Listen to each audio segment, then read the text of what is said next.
Masters of the Universe, the Legends of Grayskull podcast. Legends of Grayskull is a fan podcast exploring the vast worlds of He-Man and She-Ra.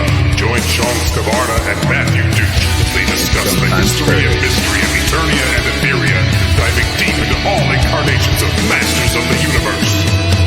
Hey, you know who's back? It's the Legends of Grayskull podcast. Now that you know, let's go. Get ready for the show. It's the Legends of Grayskull podcast. Sit back and enjoy the ride. Right now. Hello, everybody, and welcome back to L.O.G on MYP. This is the mini-series where Curtis Ackerman and Matthew Duch go through the Mike Young Productions 2002 He-Man and the Masters of the Universe cartoon series, episode by episode. We give you our likes, our dislikes. We break it all down. We do some trivia, some fun facts, some alternate translations, and, of course, our patented Power Sword ranking. I am, of course, Matthew Duch, here again with Curtis Ackerman. Curtis, how we doing today? I'm doing great. I know you tried to use the spell of separation to get away from me. It did not work. It did not work. Yeah, so I'm here. No, yeah, for the fans here, we've been here. For us personally, it's been a minute. Definitely with the holidays and some other stuff. So definitely life keeping us busy. I'm actually just coming through what I call the busiest and most expensive 6 days of the year. Oh wow. It's I don't want to say hell week because of what it pertains to, but it's kind of like mine and my wife's personal hell week. So we have 4 children. 2 of them are twins. Mm-hmm. So within in that boat too. Yeah. So but within these last 6 days are 3 out of my 4 kids' birthdays. I'm in the same boat. So we've got 4 kids that have lived with us recently, and 1 moved out, so we got 3 left, and then we got 2 in California. But out of the 6 kids, 4 of their birthdays are in mid-April. So yeah, it's like, crazy. It's like boom, boom, boom, boom, boom, boom. So, well, I mean, if you want to expand it even further than that, it's like, so my wife's birthday is my son's birthday is December. My wife's birthday is January. Then the other 3 kids are February. So it's like 4 months of plus the holidays and everything in there. But yeah, in a 4-month span, 5 out of the 6 members of my household have their birthdays. And they all wanted what, like Origins figures? For sure, yeah. Some Masterverse. No, they're classics, man. They want, gotcha. They want the top shelf classics and Mythic Legions. Yeah, they asked for the new Evelyn from Mondo. Yeah. Oh God. Thankfully, unthankfully, I don't know. It's a different generation now. Like all my kids they had their toy phase, but they all got out of it by 10 years old. So I mean, mine all kind of skipped all of that. I think it was just straight to electronics. Yeah. It was kind of disappointing actually. Like all these kids and not a single one of them wants to play with toys, but wow. Yeah. See, no, when they were single digits, they were all about the toys. They would we would play with my action figures and everything, and it was. But yeah, they quickly were just like, yeah, okay, like. Yeah. Well, we're going to be talking about MYP, which we should be getting some toys soon from Mondo. They talked about doing a 1/12 line. I know Toy Fair is coming up this next weekend as we're recording this. So by the time this airs, might see a little update on kind of MYP figures. I don't think we will. I want to say, I don't know how quickly I can verify this. I want to say they said WonderCon would be the release, which is March 28th through 30th. Okay. So end of March. I know sometimes companies like to reveal stuff at Toy Fair that they kind of keep under the radar because it's kind of like the big, like it's it's one of those that like you come out of it and people go, who won Toy Fair, right? Like who had the big surprise, the big reveal. So we'll see if maybe they might see something. They might show a little something. I am excited for that though. Oh, for sure. Yeah, we'll definitely be that'll be a whole episode when that breaks down, and you will be invited, Curtis. Don't worry. Yes. All right, but for today, we're on episode 24 of season 1. This is Separation, written by the late great Larry DiTillio, directed by Gary Hartell, story edited by Dean Stefan. The final draft was recorded on August 1st of 2002, and this originally aired in the U.S. April 19th of 2003. Our great Cartoon Network episode description, all thanks to the wonderful Guide to He-Man and the Master Universe by Yuka. He-Man must return 3 mystical objects to the far corners of Eternia to prevent the destruction of the entire planet. So, pretty cut and dry. It describes it pretty well. So, yep, back in the day, I guess the one kind of surprise about the episode would be that it's a 2-bad episode, because that's kind of, you get the big stakes in the Cartoon Network episode description. Yeah. But yeah, it was definitely fun jumping in and being like, oh, this is a 2-bad episode. So that gives him the most of season 1. He's got, I mean, you're discounting Skeletor, but of the Minion episodes. Which, I mean, I prefer the other 2-bad episode that we got, the first one with the Tuvar and Badra separately. I love that. The Monster Within. Yeah. Yep. Once they're together, they don't seem near as, badass as they did separately. But yeah, so we start out with them. They can't even eat without fighting, right? Well, and that's what I kind of like about this episode. And I don't know how much we want to get in the beginning, but it's showing their progression. Yeah, and it kind of regression. Yeah. Well, and it kind of works for me in the fact that Monster Within, I mean, they're awesome. Tuvar and Badra are awesome. Yeah. But both of them single-handedly, separately, almost take down He-Man. Correct. Like, they're that level. Yeah. So then for them to become a lackey of Skeletor, you always have that kind of thing in cartoons where it's like the first time a villain shows, they're this uber threat that can barely be stopped. And then as their subsequent appearances, it's like, oh, yeah, that's just that dude. Yeah, he almost destroyed me once, but now I just whatever. Like, I beat him in a single punch. Yeah. But for Too-Bad, it also kind of makes sense because you think about it like people who are in horrific car accidents and have to relearn how to walk, how long that takes. Imagine waking up and you're fused with somebody else and now you have to work together just to operate your body. Like, just that. Get into that whole aspect. I was just thinking about that, like they're like these expert like bounty hunters, right? Right. And I'm like, okay, what am I good at? And I'm like, oh, I'm pretty decent at painting, right? Right. So let's say that I had another person who's pretty decent at painting. We'll just say Jesse, right? Okay. And all of a sudden, somebody tied mine and Jesse's wrists together, right? And now I still had to paint, and he's trying to paint, and I'm trying to paint, like. Right. It would be very awkward. It would be very even though I'm very experienced at that thing and he's very experienced at that thing, doing it together and being latched to one another, wouldn't be the easiest thing to do. And now imagine if you were stuck to somebody who sucks at painting like me. Yeah. And now we're like, because even then you look at Tuvar and Badra, especially in this series, like Badra is shorter than Tuvar. Yeah, he's got a different build. They had different tactics, even when they were both very good at bounty hunting. But Tuvar was more sneaky, stealth, traps, mind, and Badra was more brute force. So now combining those two, like I said, excuse me, it just it helps me with the character of Too-Bad, so that I'm not just like it makes sense where his power level is, and I kind of like how we get through this episode. And you see him working better, where it's like, okay, he could build up to be a threat again, a legitimate threat someday. Yeah, I think the biggest thing is that they don't get along.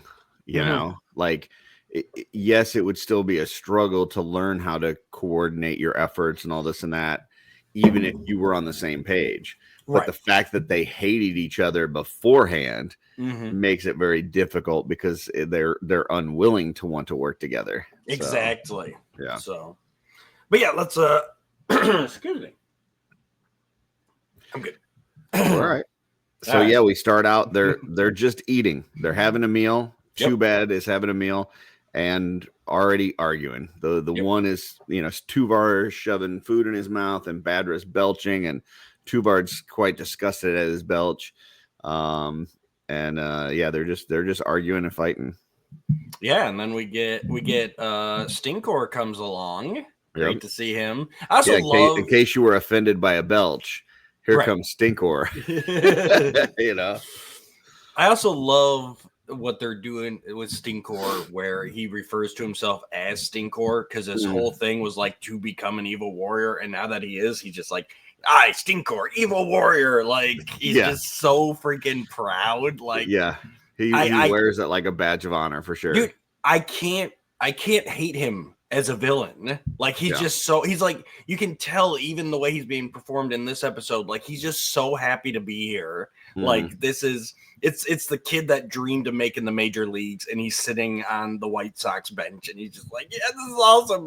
They're like, dude, you're not even playing. Yeah, I know, but this is so cool. Like yeah, it's like to go along with that analogy, like a baseball one. It's like the movie Rookie of the Year, like where the kid like breaks his arm and then all of a sudden he can throw the ball super fast. So like now he's on this team of like actual professional athletes, and it's like he totally doesn't belong. It feels like that, like when you think back to Stinkor's episode, and he's like, this it's just this little guy, you know, and now all of a sudden like he's this big jacked, guy, and he's part of the evil warriors, and it's like, yeah, I made something of myself. You're just so so happy. You're so happy for him. You're so happy for him. But and he legitimately questions, like, dude, what's wrong? Like, we're evil warriors. This is the best. Like, aren't you happy that you're an evil warrior? Like, dude, what's wrong with you? It's the two sides of the coin. The one that, too bad being basically forced into it, fused together, not their body, their choice. That was very much, it's their Me Too moment. But yeah, and it just, they are, they talk to him about they're not happy being together. And he goes, hey, you should talk to Vormis. Like, he's this magician I know. He's got spells for everything. He even offers to take them, which they very quickly decline. No. We'll find even him though ourselves. He's definitely in more control of his stink than he was without the extra equipment. There, you still see the kind of stench lines and whatnot. Like there's still an odor about him. It's just not like taking over the whole kingdom. Exactly. It's not clear of the room, but standing next to him is still not pleasant. Yeah. We cut to the palace where Man-at-Arms and Queen Marlene are in deep discussion. They might finally be defeated by an old enemy, who is revealed to be Teela and Adam. Now, Curtis, I'm really curious on your thoughts on this scene, especially, way back beginning, our intro, beginning of season 1, you were very much the Teela hater. You didn't like her attitude. I didn't like the way that they wrote her character. Yeah. Right. But I feel so. But then you get scenes like this with Adam and Teela conspiring, her giving him those little looks and everything, and it's like this is what we need more of. And I'd even forgotten, looking back towards the end of season 1, how many of these genuine moments there actually are in here. Yes, there are the ones where Teela is a total witch, but I like the fact that they're getting along. I still feel like that they write them in certain settings more adolescent than in others. So in some settings it's like, she's the captain of the guard and he's He-Man, and they've got to have all this responsibility, and they're these like upstanding, looking up to characters. And then in instances like this, it's like, ooh, I might beat my parent at this game of whatever this is. Like, I don't know, it just feels like they're their mental age just kind of fluctuates a bit, which is weird for me throughout the series. I mean, it's nice to see them getting along. That's great. I just still feel like, it's like the kid that beats his dad at PlayStation for the first time. It's like, oh, for sure, absolutely. And I liked the fact that it was Queen Marlena in this scene instead of Randor.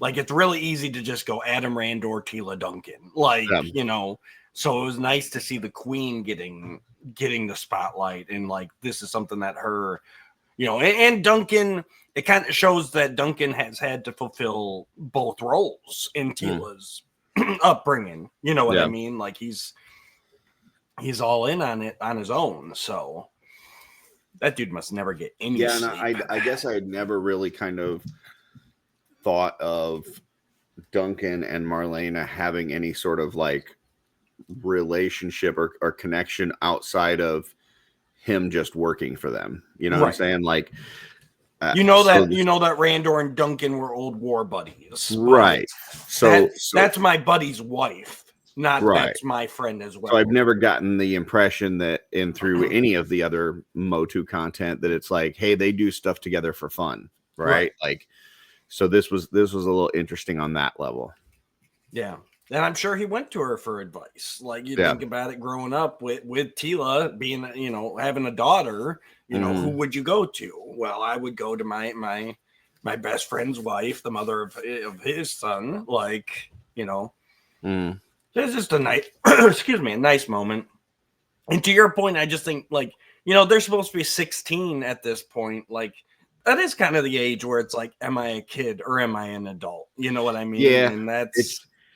I think it's just the contrast, right? Sure. Like the whole idea that you're making them, around 16 or whatever makes it difficult for them to be super serious in these other situations and super responsible in these other situations. So it's like, if they were like this as well, like on the battlefield, if they did irresponsible things and kind of, if they did more of that on the battlefield and it was a closer to that same kind of age range in both, then I'd be cool.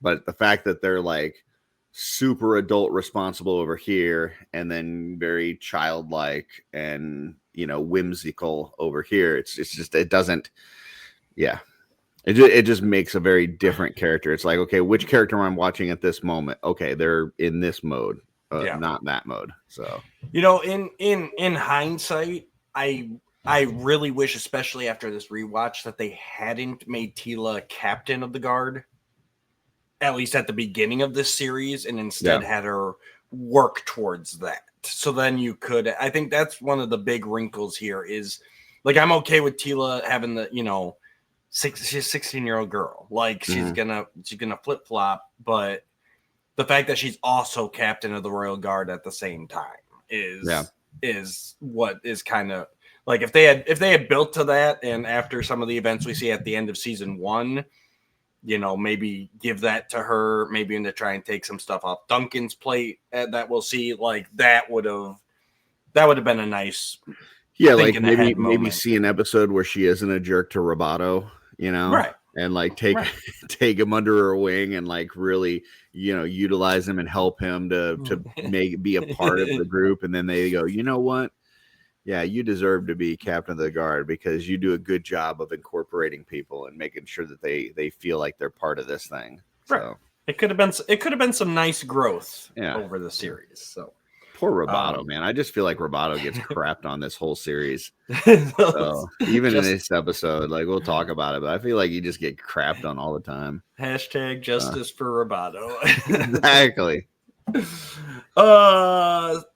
So as the kids defeat the parents, everybody celebrates, congratulates, and we see that Cyclone and Roboto have been watching. Yeah, this whole time. Cyclone is sad.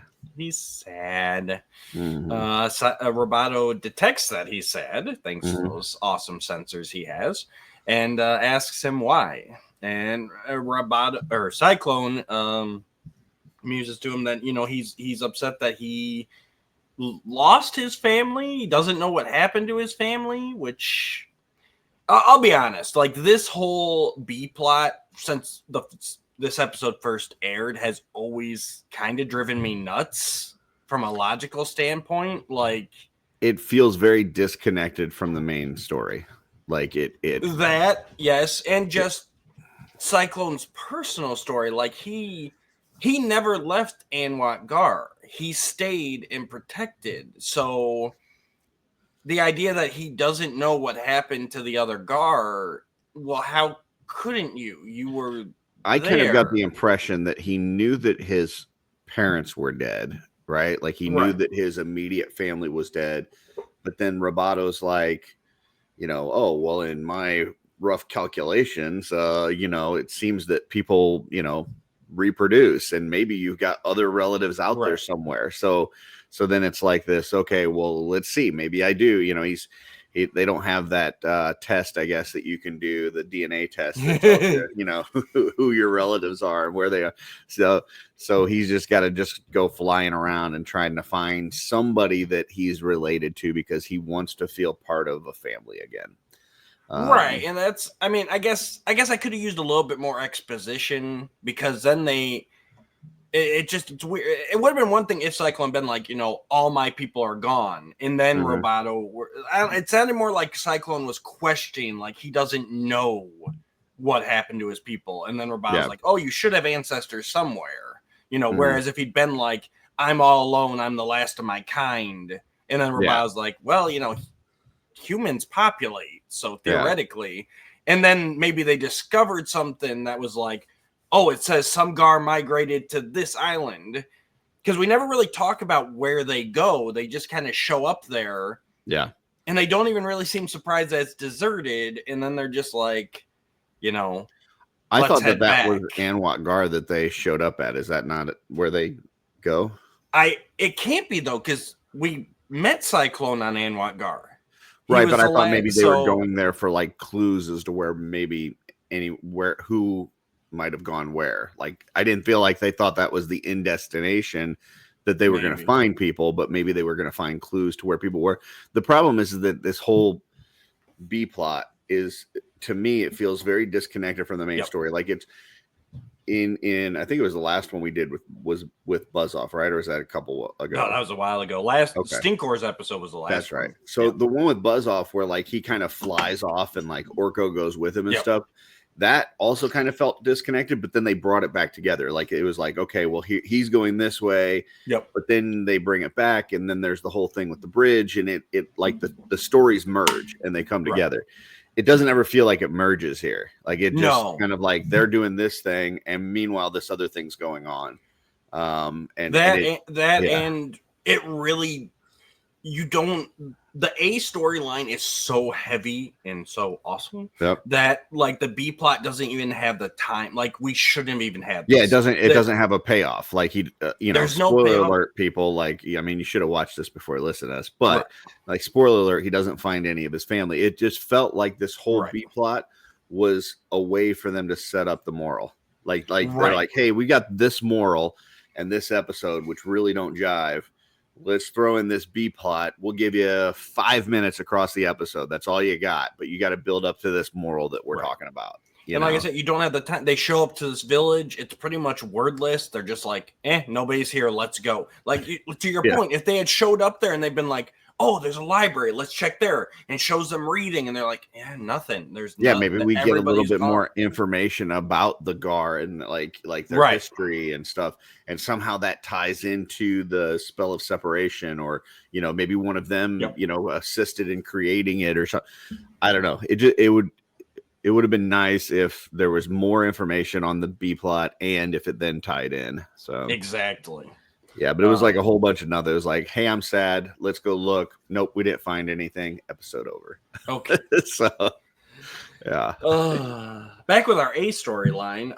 Too Bad does successfully track down Vormis and demands the spell of separation from him. Immediately just kicks down his door. Like, no, even Vormis is like, you ever heard of knocking? Like, No, I love. We only see him here. We only see him for these couple minutes, but I love Vormis. He's an awesome character. He's got that bit of sass, that bit of little Miracle Max in him. And the design, like he was designed to tie in with Keldor and Skeletor, right? Like he's got the shoulder pauldrons are the same. He's got the same kind of elbows, like he's very, and honestly, the only thing that we really know about him is that he's somehow friends with or whatever with Stinkor, right? Right, Stinkor knew of him, which he's a magician. Stinkor, so Dark Hemisphere. Yeah, so I mean, we know this guy probably isn't what we would call a good guy, right? But we don't really know much about him, but he's got a cool look. I like his little library as he goes to like search for the spell. He's got like this shelf of these like tablets that's just really cool looking. And then he pulls out the one tablet and looks at it and he's like, oh yeah, here's the spell of separation. And as he gets to it, we don't know what he sees because it's all a bunch of like hieroglyphics and stuff. But he gets to one point, he's like, oh no. Like this isn't gonna work. You see a little orb in the corner with like cracking in half. Yeah. He says it's not gonna work. I kind of just on Vormis real quick, I kind of feel like he's probably the dude who taught Keldor magic. Like I could be. And what's interesting is at this point, especially 2020 hindsight, we know that Keldor is in fact a Gar. And then this guy is blue skin. In this world, yes, obviously. This continuity, and some others, but we're just talking about MYP. Keldor is in fact a Gar. And then with Vormis being very similarly designed, albeit older, like I'm like, especially first time watching it, I'm like, okay, this is gonna be the tie-in to that B plot. No. You know what I mean? like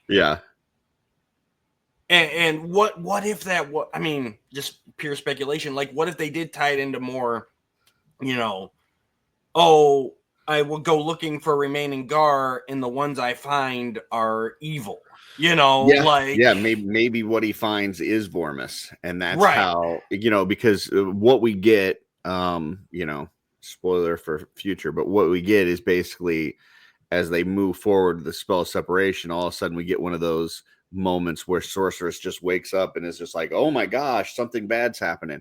So instead of that, like Sorceress kind of doing this plot point to let the good guys know that there's something going on. If they had stumbled on it with this whole him researching it and it led to Vormis, he finds him on the ground and just this little chunk of the tablet. And it'll be interesting after we get done and you go back to the book and we see like if there are any kind of deleted scenes, if there was anything in there that would have tied this together a little bit better. Right. So, and even, jumping ahead to your end moral, like, we kind of end with Cyclone with, the family you choose versus actual family. So if he were to find out like, the last remaining Gar are kind of like this renegade, like even maybe like escaped convicts that like went and settled on their own and they're all thieves and hooligans, and him being like, no, I don't need my actual family. I've got my family right here. Like that hits harder and I think would resonate for a lot of people, even young people who are like, okay, just because I come from a bad, quote unquote, bad family doesn't mean I can't have a strong relationship with others. Right. But we don't get any of that. So what's no. But Two Bads gets mad that Vormis isn't going to give him the tablet, so he knocks him out from behind. Whips him. Which I didn't even know Two Bad carried a whip, but he's got everything. Just hits him out of nowhere. Yep. And we're seeing now that they have a purpose, Tuvar and Badra are a bit more in sync. Yeah, because they definitely both want to be separated. So. Right. Vormis is not at least knocked out, maybe dead. He could be dead. We never see him again. But he drops the tablet on the ground, conveniently splitting off the part that shows the world breaking in twain. So, which they don't grab. They're just like, no, they just get the I big know part. this tablet had the spell on it. we'll just grab the big portion. We don't need that little portion. Well, and he looks at it. He goes, "Yep, the 3 objects. All right, we're good to go. Well of darkness, which any spell but never do they go, hey, let's look at that other portion. Maybe that's important down there. Fine. It was just the author's signature. Yeah. Which I just gotta say, anything that involves the well of darkness in your spell, like you might just want to look at it a second time. Give it a once over. Right. Too Bad takes a tablet. He finds that the first artifact can be found on the ocean floor, and he heads off to retrieve it. Yep. And I also like how this sets up, Too Bad's on his quest. There's no, to your point, there is no convenient, like, oh, we just happen to be at the same place or something, Too Bad gets the first piece, and then that kind of triggers, yes, it is a convenient, like, telepathic, oh shit, from the sorceress, but that's still better than, like, Man-at-Arms and Orko were like, let's go to the beach. There's Too Bad, Right. Thank God we were here. So yeah, I would have liked if it was something, related to the B plot. Like if, even if it's not like a connection to, between Cyclone and Vormis, if it's something where as they're researching that, they see Too Bad doing, like, maybe leaving Vormis's house or something, or whatever, or something to where they go, hey, something's weird here. Just the whole, like, sorcerers are just sitting there, like, almost like she's asleep. Like, I believe her eyes are closed in it. And she's like meditating. And they pick up that first piece. She's like, trouble's afoot, like I'm just saying, I will take that over a convenient, we just happen to be in the same square foot of Eternia at the same exact moment. So, I don't know. Slightly better. I guess. But yes, Sorceress summons Prince Adam to Castle Grayskull. At Grayskull, she tells He-Man and Battlecat about the Triad of Decidium, which... That's another thing, too. Like sometimes... Sorceress will reach out to Adam and be like, hey, here's a problem, you need to go fix this. And then other times it's like, hey, come to the castle, let's have some tea, we'll sit down, we'll have a nice discussion about bring it up on the big screen. Let me pull out the projector, I'll show you how the world almost ended, Sure. It's well, I got a good answer for that as sure.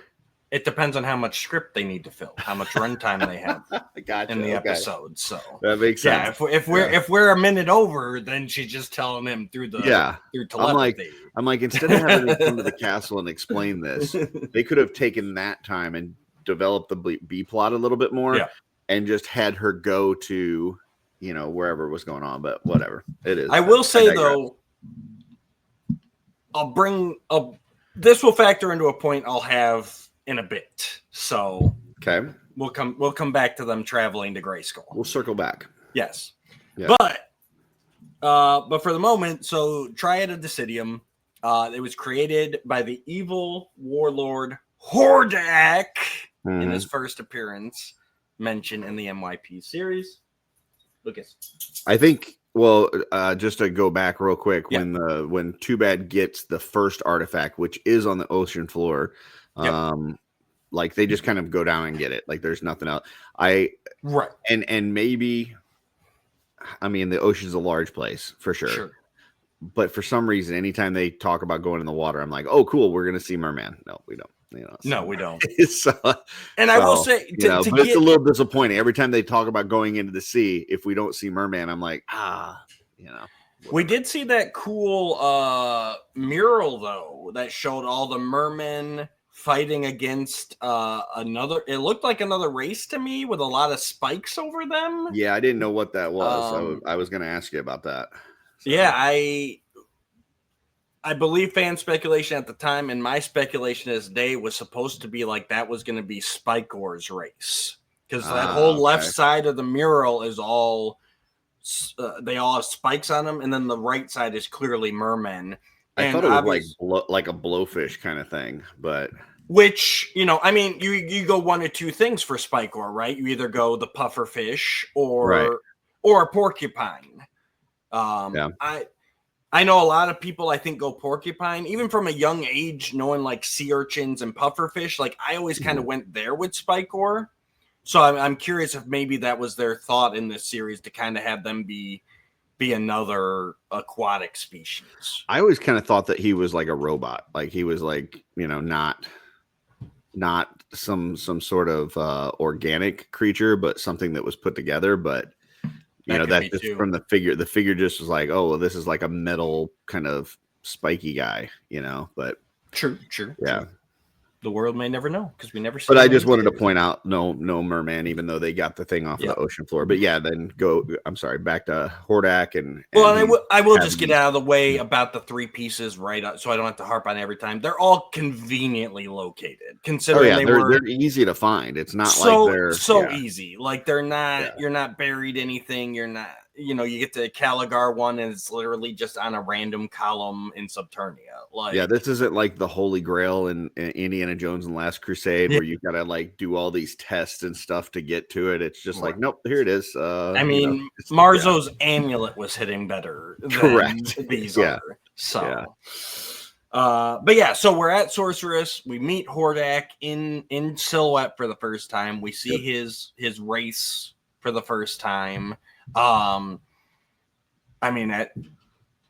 As a young adult watching this in 2003, as now I still geek out. Like this was awesome. Like they mentioned Hordak, we kind of get to see Hordak building the world out, and we find out that the Dark Hemisphere was actually created by Hordak casting this spell. So basically, he scarred half of Eternia because he wanted a dark hemisphere where only his forces could survive, make him stronger, like this brutal wasteland for him to rally his troops and make sure only the best of the best, were there so they could take over all of Eternia.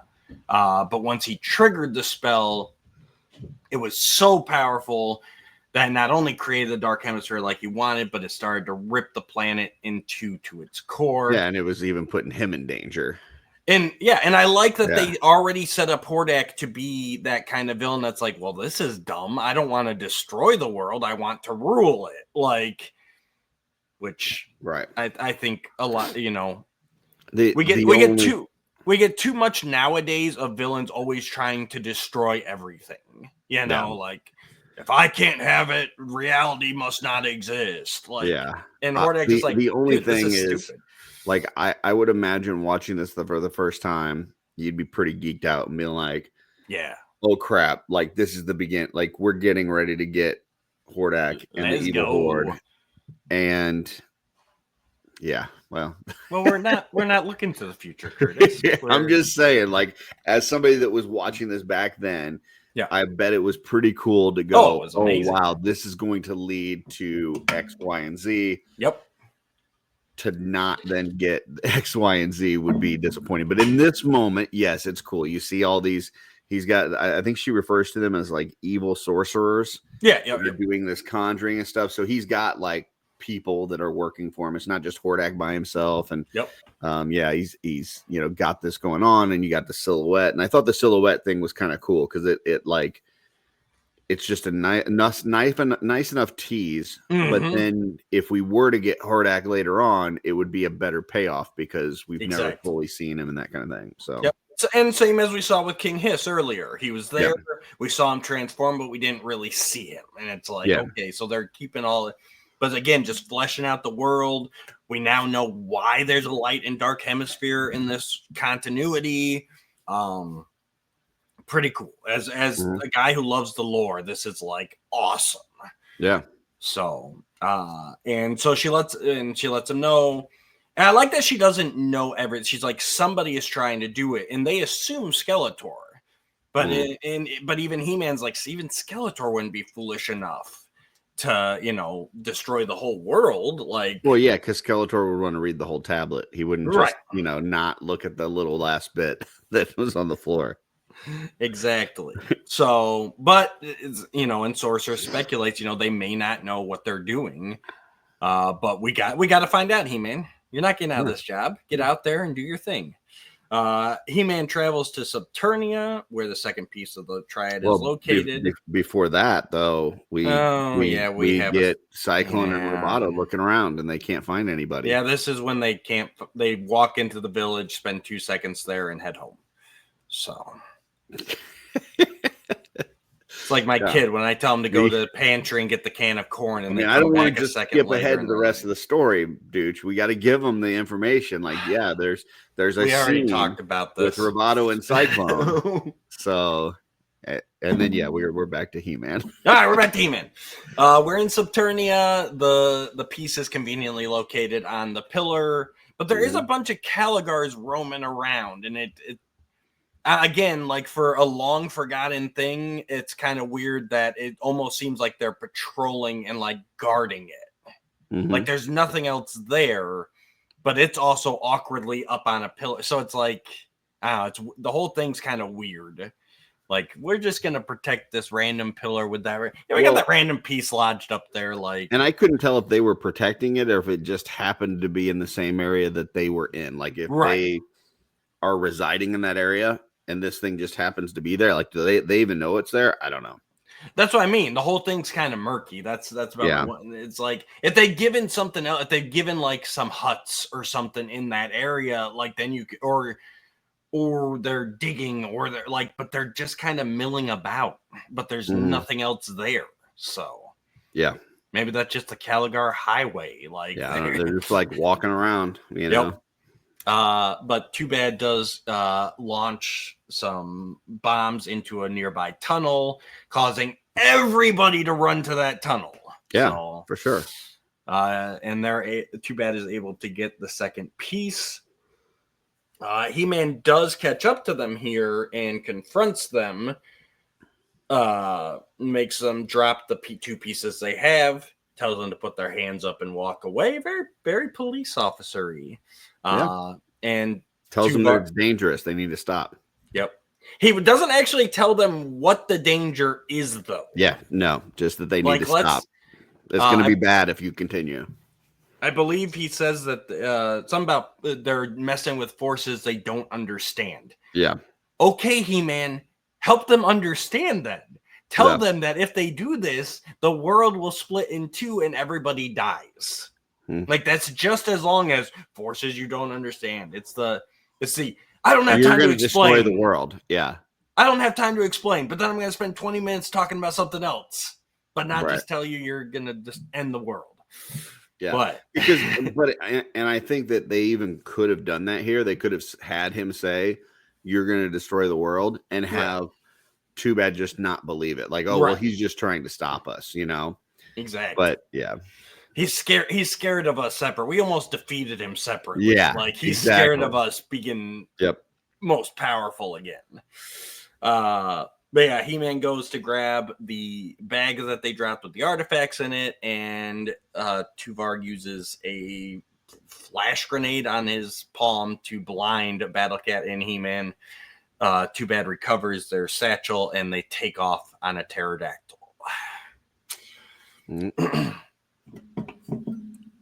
Meanwhile, back to Cyclone and Roboto. Cyclone is sulking. He's sad. He didn't find his family. Roboto wants to know what's wrong, why he's so sad, to which Cyclone tells him to shut up. And scene.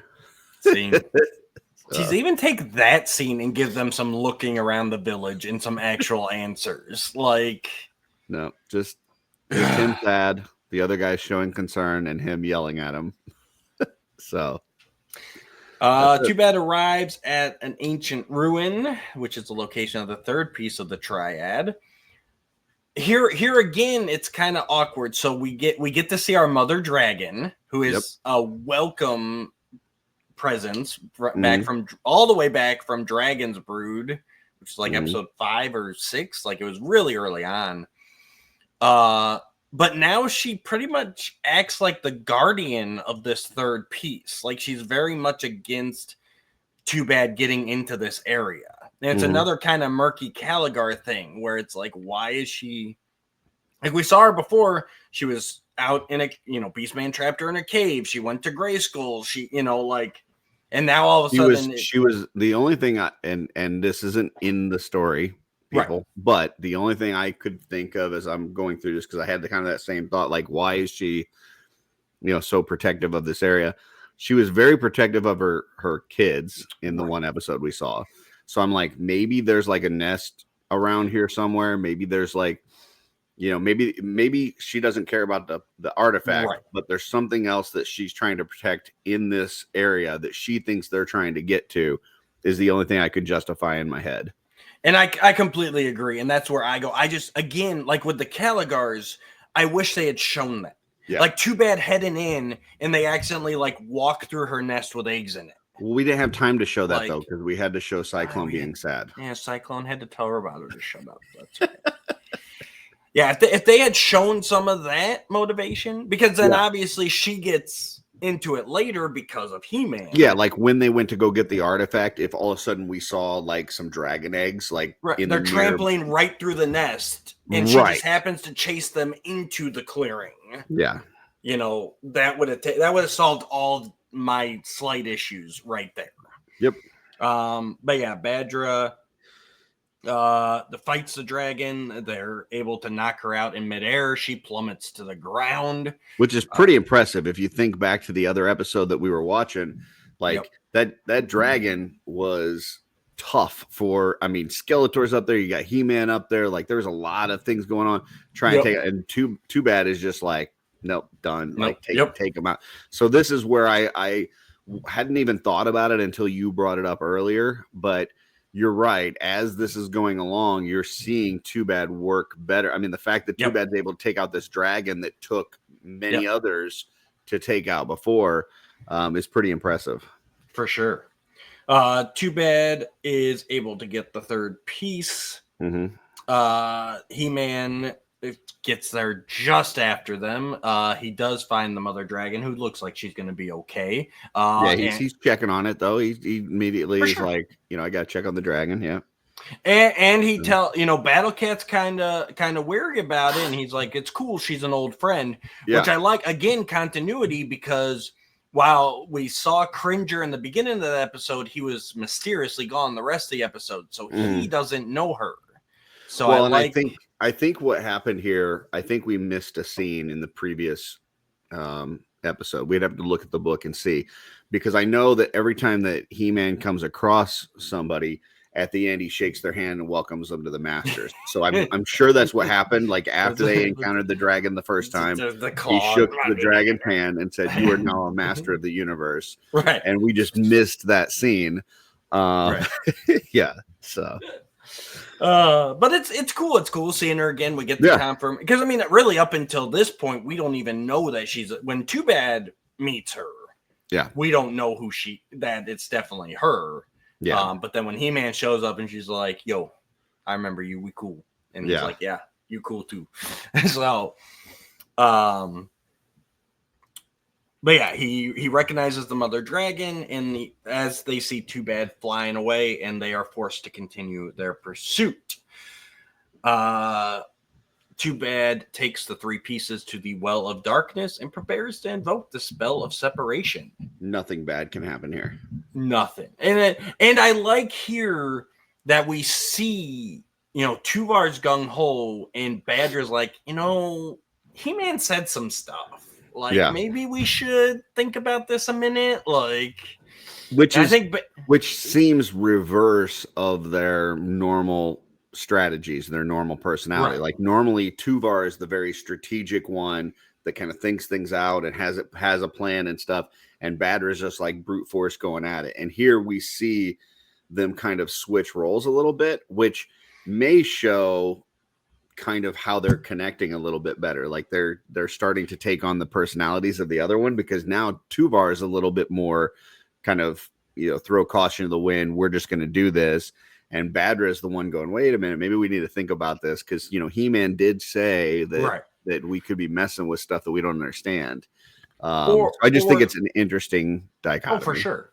Or you look at it as Tuvar has made his plan and he's unwilling to this is the plan. Yeah. He's already, we've committed. This is the plan. This is the plan. And Badra's, again, a little bit more instinctual, a little bit more feeling like, I don't know, man. Somebody like I get it. It's a spell separation. We want to be separated, but like there's this pillar, there's the lava, there's this whole, there's this whole thing up here. There's all these like right. I don't know, man. Like this doesn't seem right. Like well, and I like that they're willing to do all this right based on the information from Stinkor, right? Like nobody else besides Stinkor has given them any indication that the spell of separation means that you two can separate, right? Nobody has said that. Vormis didn't say that. Nobody else has told them that when you do this spell, it means you guys are going to be able to separate and be able to live separately, right? Like it's not right because I mean we could cut you down the middle and separate it, right? Like we don't even know,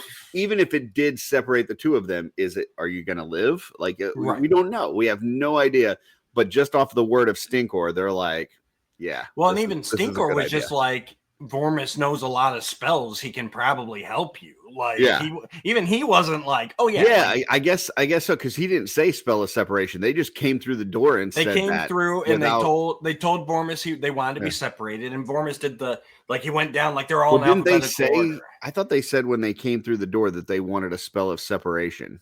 Right. I thought they called it that. Well, it's like, how did you know that that's called that, and how do you know what that's going to do? Well, that's it, and that's what Vormis was trying to get to, because he's like, well, let's see what I've got. Yeah, and he's like, sickness, sadness, like whatever. I forget the separation. Yeah, and then he's like, oh, separation, and then he looked at it, he's like, okay, oh, no, this isn't the one. No, this isn't, and that's what that's what he was trying to tell them. Yeah, but in their minds, they're like, this is definitely the one. This is going to work without anybody. And then they killed him.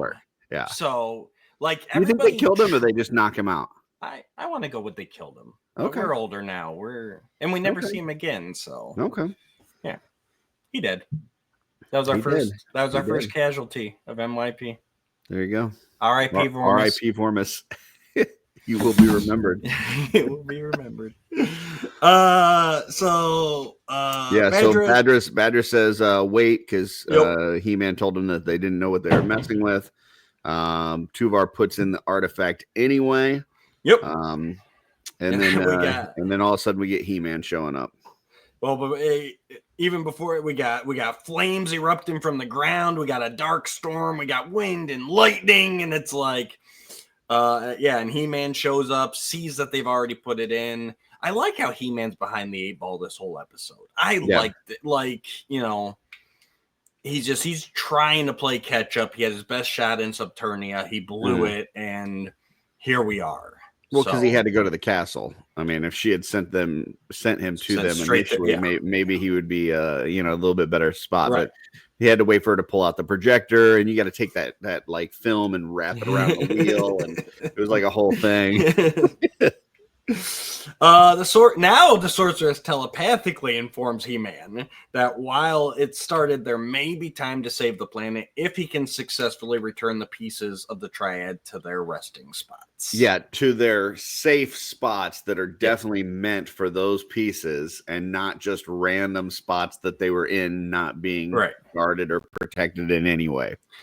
Yes. Yeah, that's another little wrinkle, because you got the feeling from the Hordak flashback that him taking them out like stopped the spell, and then he hid them. Yeah. But no, it's actually you have to return them. So but don't until this point you don't get any indication that the places that they were in were specifically designed to keep them separated in a way that would stop the spell, right? Like they just appeared to be random places that these things were in. And now it's like, well, now you got to return them back to those random places or else. Yes. So, and that's, again, maybe a little bit more lore that would have been nice if it was like almost a Lord of the Rings type of thing. Like you have to return it to where it was crafted. Like one piece came from the mermen, one piece came from the Caligars, one piece came from the dragons, and giving them something that counteracts it. Like maybe one was carved out of ice, and so you have to put it like in a lava pit or something to like something that's like the opposite of it or something. Exactly. Yeah. They've done a little bit more of that to where it's like, yeah, we have to neutralize it. But Right. until now, there's what is it no about that place that is neutralizing it? And we don't know. It's just you gotta bring it back where it came from. So Yep. So Excuse me. Oh, and Too Bad just nopes the F right out of there. Like he is once everything starts really erupting and flames and everything, then Tuvar is finally like, you know what? You know, it's not that your breath's not that bad. Like we're cool. And they take off.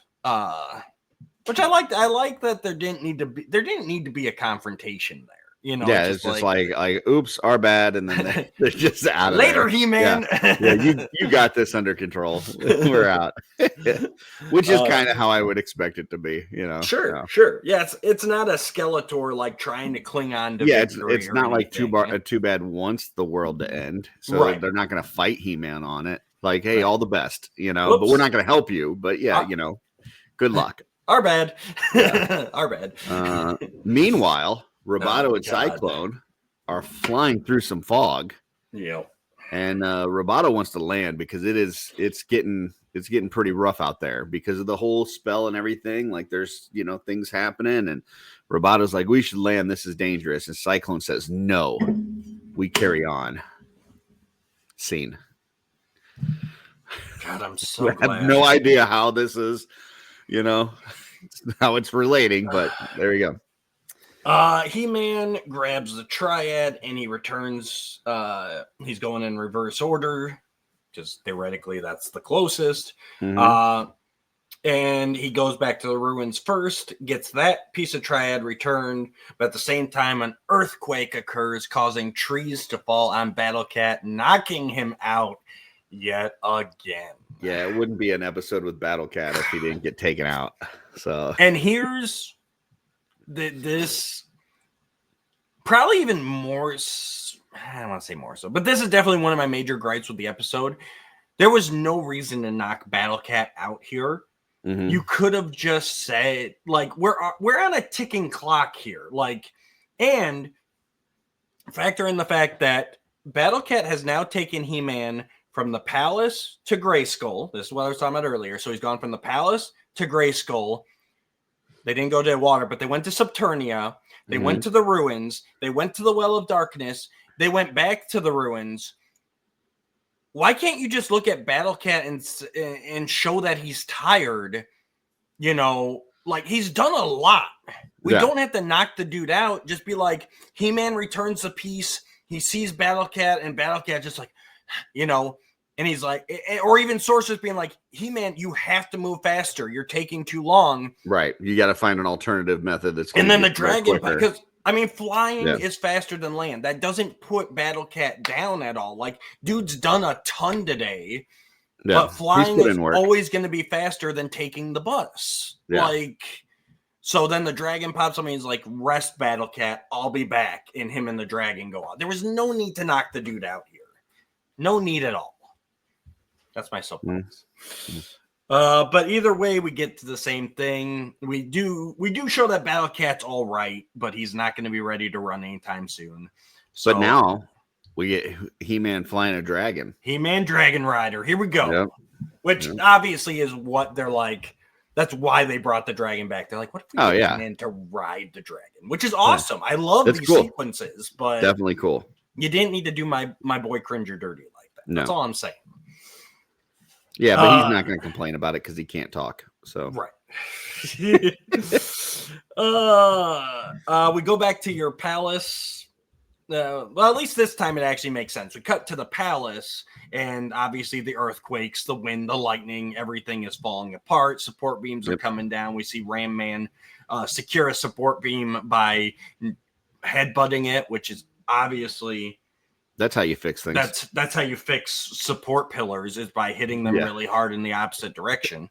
Yeah. But Man-at-Arms and Teela trying to organize resources. Yep. Roboto and Cyclone are now back at the palace. Well, they come just in time. There's a bunch of debris. Lightning strikes the tower. A bunch of debris falling on Man-at-Arms and Teela, and Cyclone and Roboto show up just in time for a Cyclone to and blow all the debris away. Then, So, and Man-at-Arms does tell him how glad he is he's back, and now get your butt to work. I mean, it's a good thing that he didn't find family, because if he found family, he might not have made it back in time to save them. So Man-at-Arms is kind of a jerk to Roboto because he's like, "Oh, Cyclone, it's so glad to see you." You too, Roboto, I guess. Nobody loves Roboto, man. They just treat him like dog crap. He's the mechanical servant. Like, oh my God, Cyclone, my bud. Oh yeah, Roboto, go sweep or something. Like, come on. There was some. What else? Oh, the firefighters. I wish they had. We see some firefighters and they're just Eternian guards with tanks on their backs. They should have colored them in snout spout colors. You don't even have to like change it, but just give them that orange and blue, red boot, that snout spout color scheme. That would have been an awesome little Easter egg. That'd been cool. I can't knock them for not doing that, but it would have been cool if they'd taken that opportunity. He-Man, with the aid of the dragon, successfully returns the second piece of the Triad to Subternia, which is experiencing tremendous earthquakes. The sorceress again pleads with him to hurry, as it's her fault that we're behind the 8-ball because He-Man come to Grayskull. But yes, now nag me now, woman. Great. Arriving at the ocean, He-Man has a really dumb blonde moment where he's like, "Why won't you dive into the water, dragon? Fire-breathing dragon." Oh, yeah. You don't like water. But we get a cool moment where He-Man runs down the dragon's neck, hops onto the snout, and leaps with a perfect 10 dive into the water. It is a very nice dive into the water. Like it's awesome. I love this. The animation with the dragon and all that. Oh, it's beautiful. Yep. And even He-Man, when he's in the water, you've got him swimming. He sees the part for the, I forget which piece goes there. I think it's the round piece, but and the earthquakes keep coming, so there's these shock waves just like pushing him back like a wave pool, and he's fighting to get the piece there. He barely manages to do so just in time, and peace is restored as the storm vanishes. Yep. There was a cool shot. I forget exactly where it was, but there was a cool shot we skipped over where we actually see Eternia from space, and there's like rocks and trees and stuff floating up into space as you see the line of splitting start to form. So some really cool destruction. Yeah, you know how that happens where like trees are definitely easier to uproot and pull into space than people that are just standing on the surface. Well, the people ran from the line. Yeah. The trees were stuck. Those are the trees that were right on the line. And they're like, you know. Yeah. Yeah. For sure. For sure. Gotcha. He-Man swims up. He sees that everything is calm now, but unfortunately he is stranded in the middle of the ocean now. And I like that they give it a minute. He like looks around and he's like, "Heh. All right, we're good," but and then we see the dragon start swimming. Yeah. And we see the dragon swoop in and land on the rocks like, "Dude, let's go. Come on, buddy." Yeah. I do like the camaraderie between He-Man and the dragon here. Oh yeah, it's cool. It's really well done. Yeah, she almost comes out and she's like, "Don't worry, I was just messing with you." Yeah. I just want to see that look on your face. It's like when you're trying to get in your friend's car and they just roll up a little bit and then you walk up and then they roll over. For sure. Yep. Yeah. Exactly. Yeah. Back at the palace, the guards and the masters are working to clean up the mess caused by the spell of separation. While working, Roboto notes that he no longer detects sadness from Cyclone.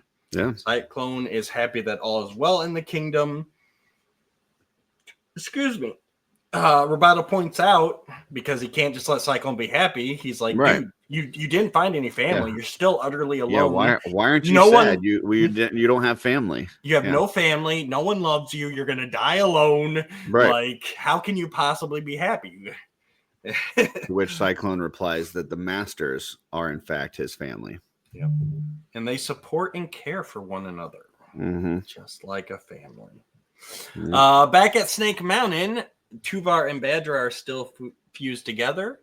But they're a little bit more at peace now. They're still arguing, but you get a little bit more of like a brotherly vibe this time around. And I do love, they're arguing about the food, and Badra smash into Tuvar's face, and then like they grab the other by the neck and like smash their head into the table. Too bad fighting each other is a lot of fun. Yeah, I like watching it. So, but I definitely feel like you can tell they've made their peace. Like, okay, that didn't work. We're stuck together, but they learned along the way how to operate a bit better. Like I still don't love you, but like we can make this work, type of thing. yeah, I could see that. At least they'll be able to function a little bit better now, even though they're still not fans of each other. So Exactly. And we roll credits. Yep. Well, we got the moral. Oh, there's a moral. I always forget about Yep. the moral. Luckily, Curtis is on it. Okay, so we've got learn to work together despite your differences. We've got maybe don't jump into things without knowing a little bit, doing some research on what it's going to be afterwards, or just kind of think about what you're doing before you do it. You could even go back with He-Man and the Dragon, like, you'll always kind of have some friendships will always be there when you need them.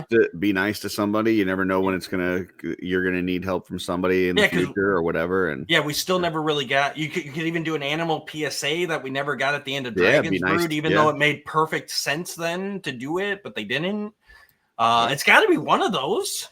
Yeah, no, it's when you deeply care about someone, they are your family. And so okay, like that. So yeah, I can get behind that. I can get behind it based on what we saw, but it feels so forced. It feels like that whole B plot was just put in there to lead up to this moral without Get to the second line though. That's what I was waiting for. Oh, I must have missed that. I missed the second line. You're gonna have to hit us with that. Here's the full one. Which okay. So and the other weird thing is it's just He-Man. Yes. He's in front of the Royal Palace door that they put back up, which is an interesting tie-in to the episode that they don't normally do. Which, but if then it's we're going just to do this He-Man. Moral, I think it would have meant more coming from Cyclone. But go ahead. Yeah. Cyclone found that when people care deeply for one another, it's easy to think of them as family. Okay, like that. Sure, that sums up Cyclone's journey. And if enough of us start caring for our neighbors, maybe one day the whole world will think of itself as one big family. Yeah, I remember not writing that down because I thought it was corny as shit. It's like, wait, what? Like... Where was that? Like, I can get behind the first line, but then the whole, like, don't get me wrong, like, it'd be great if we were all one big family, world peace, but like that's a big swing from what we just saw. Yeah. So. I don't know. I feel like they wanted to get a certain message across, and so they orchestrated this whole B plot, and then went even further than that with the actual moral to like, hey, by the way, be excellent to each other and party on, dude. That would have been awesome. And that brings us to the end of season 1, Curtis. There you go. So are we doing like or is that where we're gonna bring in Sean and do like a whole Power Sword ranking for the whole season? No, I'm just kidding. I was hoping you would correct me there, and you didn't. I should have set that up beforehand. I'm sorry. I just listen to what you tell me. So, so interestingly enough, you tell me things, and I just run with it. The next 2 episodes are Council of Evil Part 1 and Part 2, which Mike Young Productions created, made, wrote, produced, finished as the finale of season 1. Okay. Cartoon Network, in its infinite wisdom, decided that spoiler alert, Council of Evil Part 2 ends on a cliffhanger. And when Cartoon Network found out that it ended on a cliffhanger, they refused to air Council of Evil until the beginning of season 2. Gotcha. Because they didn't want people to have to wait for it. Right. You didn't want that anticipation bringing people back for the season. Yeah, why would you want that? That would be foolish. Why would you want people to tune into the next season? Right. Exactly. You get it. So for us in the U.S., season 1 ended with Separation, which I'm sure when we get to our Power Sword rankings is a very good episode. But when you have to choose between Council of Evil and Separation as the end of your season, in the idea to lure people back, it's kind of a no-brainer in my opinion. Yeah, because I mean, even the way that it's listed, like right now we're watching it on Amazon, it is listed as part of season 1. It absolutely is. When the DVDs were released, it was part of season 1. Yeah. And in Canada and the rest of the world, it aired at the end of season 1. Gotcha. So we're in April of 2003. So for Canada, Council of Evil aired in April of 2003. For the US, it didn't air until October of 2003 when they came back for season 2. So on top of that, for us in the fan community at the time, you had a lot of your fans having seen it, and then us in the US not having seen it. Gotcha. So the spoiler alerts and everything else. Oh, yeah. I imagine those boards were crazy. Right. So obviously there were people who just read what the Canadian users posted and some screenshots. And there were some of us who went to some less than technically legal means of seeing it early. LimeWire was very big at the time, file sharing software. So somebody may have had his computer running for like 48 hours straight to download 2 episodes of a cartoon in order to see it and not be spoiled. Yeah, I mean, that dial-up, man, that could take a while. It took well, that's it. That was the big part. Is I would run it at night. You know, so it would, you know, because you remember during the day, you know, it was better. As soon as somebody calls in, like you're done. It was better than where I think did we have a second line? There was like we didn't have the bad where like every call came in, but there was definitely times you would just get disconnected. Like internet was. I know kids nowadays can't imagine what internet was like when we had it. So, dude, I tell you what, if there's like a storm or something and the Wi-Fi goes out for like 5 minutes, it's like the end of the world. Chaos. Yeah, it's chaos. Yeah. But yeah, just a little interesting tidbit there. We are treating it properly, and we will be doing Council of Evil parts 1 and 2, and then doing our end of season wrap up. But just wanted to throw that out there, with a little bit of trivia. And now let's get to Yuka's trivia. Yeah. I'm actually curious if it's in there. I'm curious to see what deleted scenes there may have been. Deleted scenes. All right. Well, but first we'll start because I go in order or I get lost. We'll start with our curious translations. Oh, all right. So from Germany, we had Entfesselkünstler. For sure. Yes, that is a big long word, which apparently translates to escape artists. I'm sorry, what? Escape artists. Like a person who's good at escape. No, I got it. I just don't understand how that relates to the episode we just watched. My only, just off the top of my head, is because Tuvar and Badra are trying to escape each other. Like, wow, that's a stretch. That's... Okay. I think this might be the first time, because Yuka's the one who lists it as curious translations. I think this is the first time it may have actually hit home with it being an incredibly curious translation. Yeah, I'm right there with that one, but okay. In Italy, it was La Antico Incantissimo, which is the ancient enchantment. Okay. Yes, technically, Hordak originally did the enchantment in ancient times. I guess. All right. Yeah. I will say, sometimes the other ones are, I think, better than the one we got, but not in this case. No, I was just about to say, I think Separation is perfect because it's the spell, it's Two Bad's journey, it's I guess technically Cyclone's separated from his dead relatives, like. It's the all-encompassing where you first hear it and you're just like, oh, it's just about the planet, and then you're like, no, it's about Too Bad too, and the three pieces of the triad are never given individual names, but the script refers to them as the moon piece, the sun piece, and the pyramid piece. Okay. He does talk about fan speculation that one side of the mural is a spiker-like race, but the script never gives any name or description of the two armies. Okay. The script mentions that the island Cyclone and Roboto land on has a vaguely Asian look to it with tropical plants, a bamboo forest, etc., but that it is not the island of Anwat-Gar.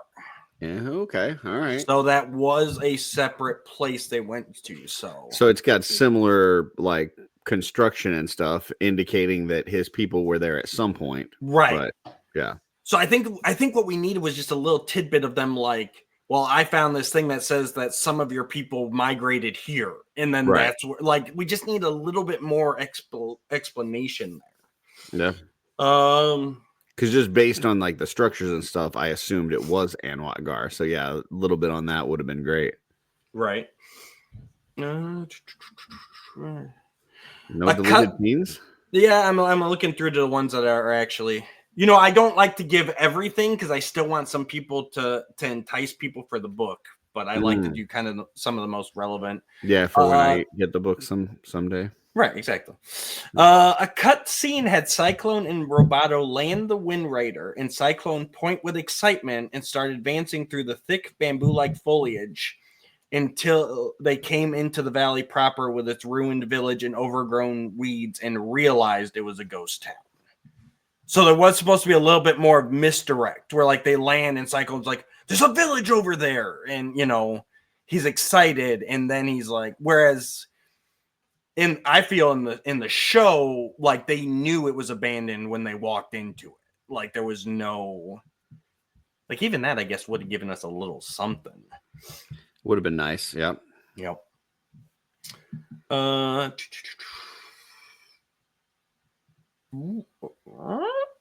Originally in the script, as He-Man travels with Battle-Cat to return all the artifacts, they start to take off towards the next place, but then realize how battered and weary Battle-Cat is.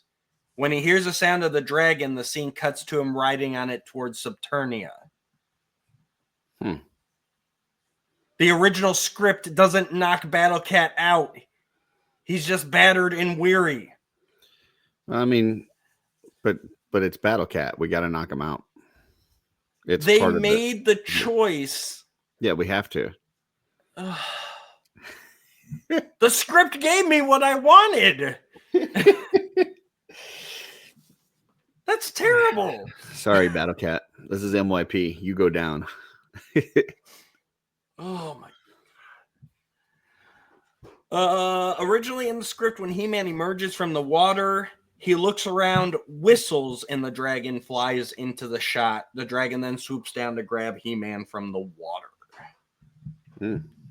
I don't like that. I'm glad I like the way that it ended better. Yeah. I like the dragon being more like, just kidding, I got you. Yeah. Rather than it like, you are my dragon now. Right.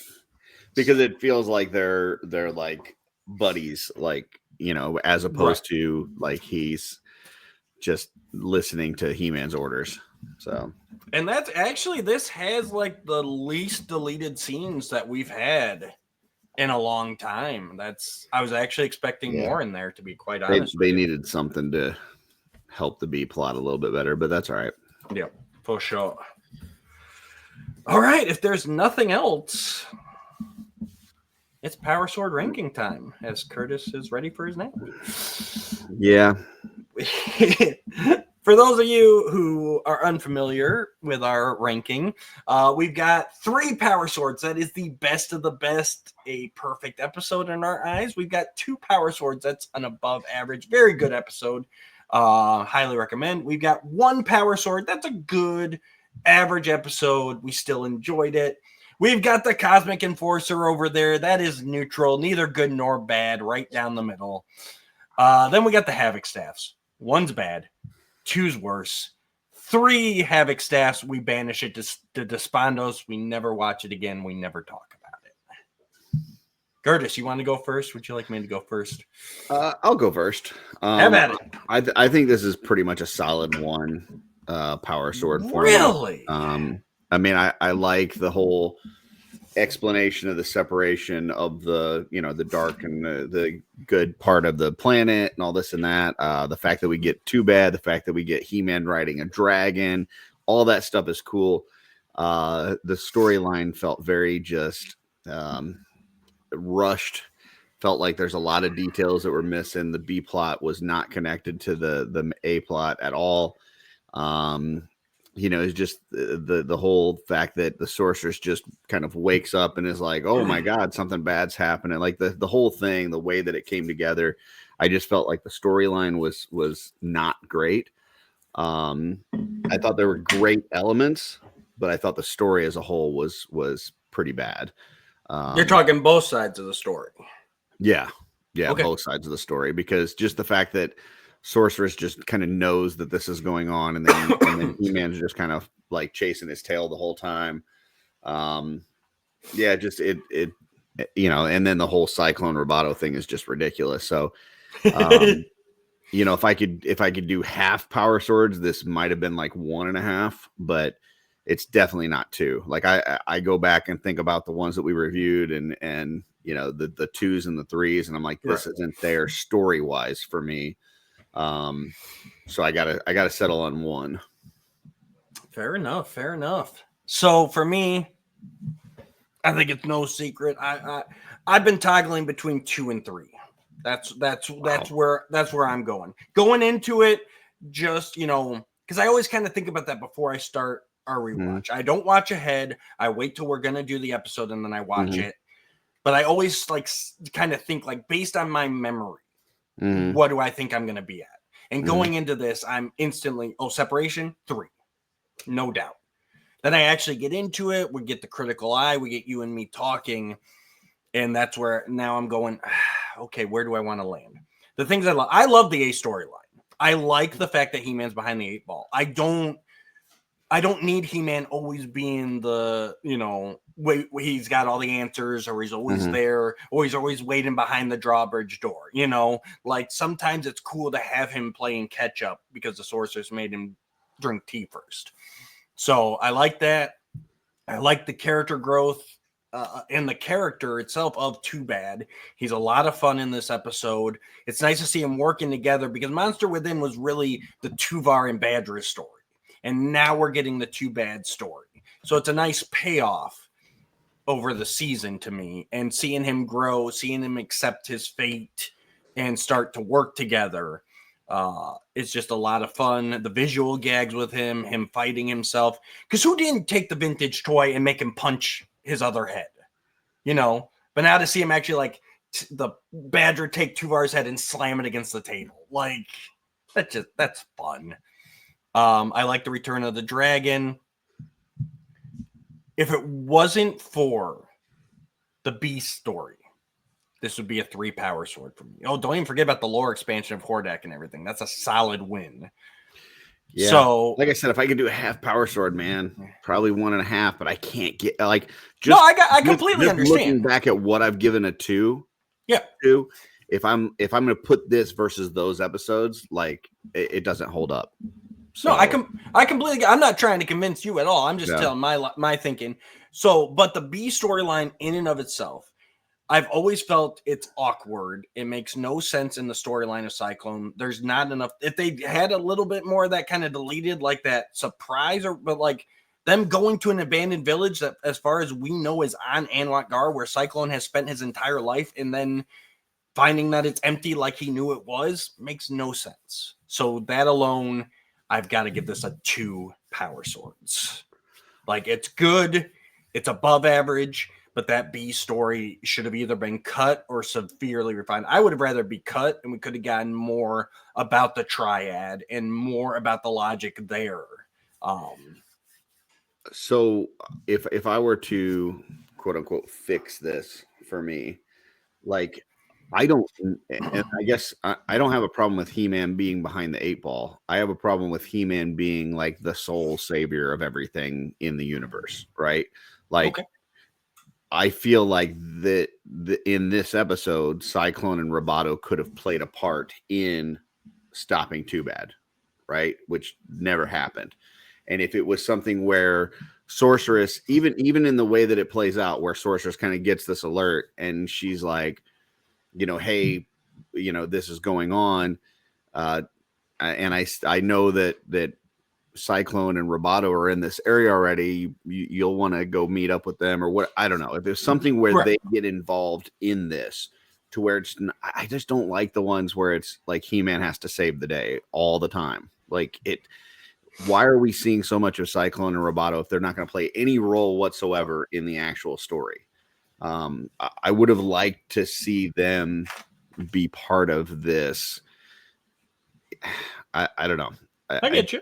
Yeah, just too much He-Man. And I know it's a He-Man series, but sometimes you want to see some of the other characters shine a little bit. So I get you. I personally, and even with that, like let's say that He-Man met up with those two, right? And now you've got 3 artifacts that you've got to get back as quick as you can. Right. They could have strategically gone, okay, what makes the most sense for you to take to this place? Like, let's split it up. We each take one and we get it back as quick as we can and kind of go from there. Would have been, I think, kind of cool. As long as you knock Battle Cat out first. Yeah, you definitely got to knock Battle Cat out. That's a given. All right. And then let's split up the 3 artifacts and I can just imagine the script came in and Larry's like, yeah, Battle Cat's tired. He's done a lot. So we're going to have He-Man ride a dragon. And Dean Stefan just like, he's tired. But he's knock the dude out. Like, what are you doing, Larry? Come on now. Yeah. I mean, personally, I feel like the Mike Young series as a whole does a lot.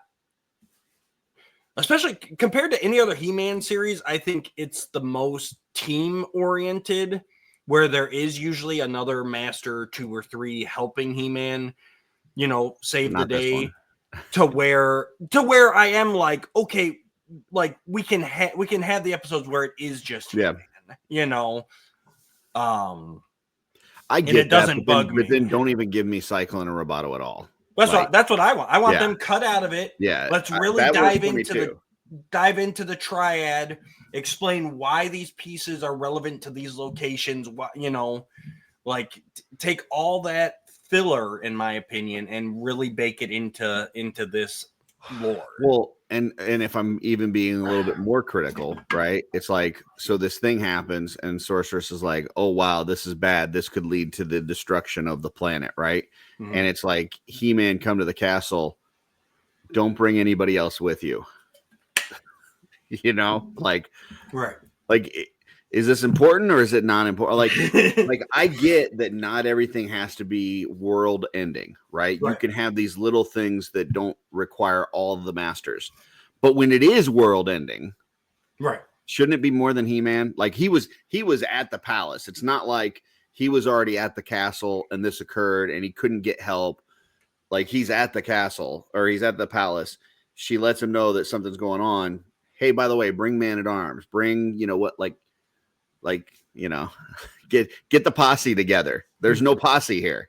It's just, yeah. Well, I mean, you really even could have done the B storyline just being the masters reacting to the devastation caused by the spell. You know what I mean? And just have them tied up in that way. Or maybe even He-Man, maybe He-Man.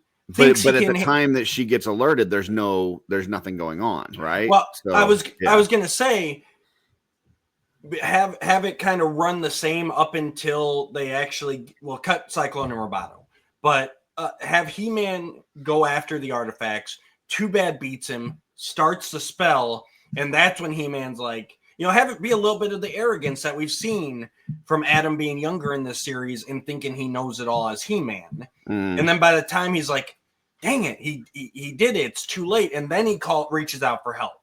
And at that point, it's like, well, no, Mechanex's helping in Viridia, and Buzz-Off's tied up with this, trying to stop this. And it's like, you're on your own now, He-Man. And now He-Man's like, I got to move faster. So then He-Man knocks Battle Cat out and he's able to take a dragon. So, Yeah, I guess it just, anytime that it's like the entire planet rests on He-Man's shoulders, and there's nobody else that's even asked to help. Yeah, like that, it just bugs me a little bit. It's like, but yeah. There are some great. I mean, the animation, the whole dragon and jumping into the water, and the Hordak stuff, and the fact that we get more Too Bad. I mean, there's some great elements in this. I just look at the story and I go, it's just not. It felt like something that should have been across like 2 episodes that they crunched down into 1 episode and left out all the important details. So can't argue. All right, guys. As always, make sure to sound off in the comments below. Don't forget, by writing a comment, you are entered into a drawing, unless you are Curtis Ackerman or Sean Scavarna, to win your own copy of the unofficial guide to He-Man Master Universe by Yuka. We'll be drawing that at the end of season 2. So once the whole series is over, we'll be giving away the copy. Every time you comment per episode, you get entered in. Curtis, where can they find you? All over the place, but I've got a new channel now. It's Art by Ackerman on YouTube, also on Instagram. But on my YouTube, it's really about customizing, creating your own, characters, your own figures, mostly for the Mythic Legion line. But I got a lot of videos up on that now, and that's where you can mostly find me. That I'm other places too, Off World on Friday night, Shooting the Shelf on Sunday, everybody else's show during the week. So. If you turn on YouTube, odds are I'm on there somewhere on somebody's channel at every moment of the day. So beautiful. All right, guys. Thanks for tuning in today. We appreciate you. Like I said, like, share, subscribe, comment down below. Stay tuned. Coming up, the end of season 1. We're coming up to Council of Evil part, huh? Beginning of season 2. Depending on where you live. All right, guys. We're marking. Until next time, go watch Council of Evil. Oh, come on.